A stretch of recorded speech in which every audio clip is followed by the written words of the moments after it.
Each of those four nations spoke a different language, named after their nation themselves. Now, in the late 1970s, the Australian government put forth an act called the Land Claim Act.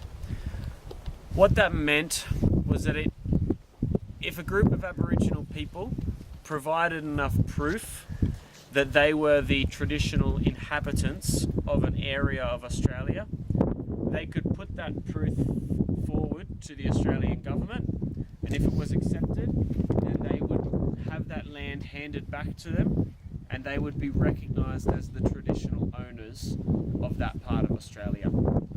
So in the early 1980s, those four Aboriginal nations that used Uluru, they came together, and together they became Ananu. And Ananu means we the people. Okay, that's what it translates to in English. Now, together, the Ananu put forth a Land Claim Act for what is called the Katiti Peterman area, which includes Uluru and Katajuta and the Olgas, which is what you can see in the distance over there.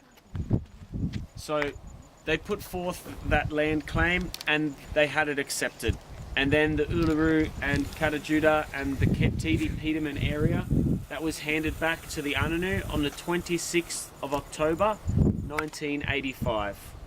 That was when we recognised the Ananu as the traditional owners of this land.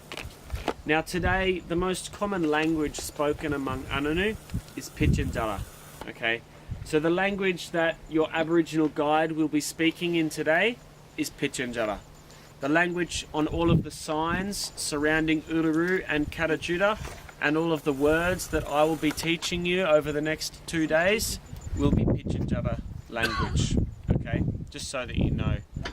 Now, before white settlement in Australia, there was at least 300 different Aboriginal nations across Australia.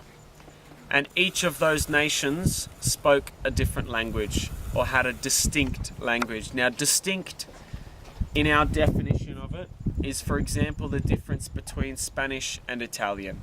Okay? So if there was two nations bordering each other, they might have some words that are the same or similar. But if you go 2 or 3 or 4 nations across, it's a completely different language. Now, within those 300 different languages spoken among Australia, there was at least 750 different dialects spoken among Australia. Now, not one of those languages or dialects had a written component. They were all spoken languages. So there was no written words. Okay? So there was an extreme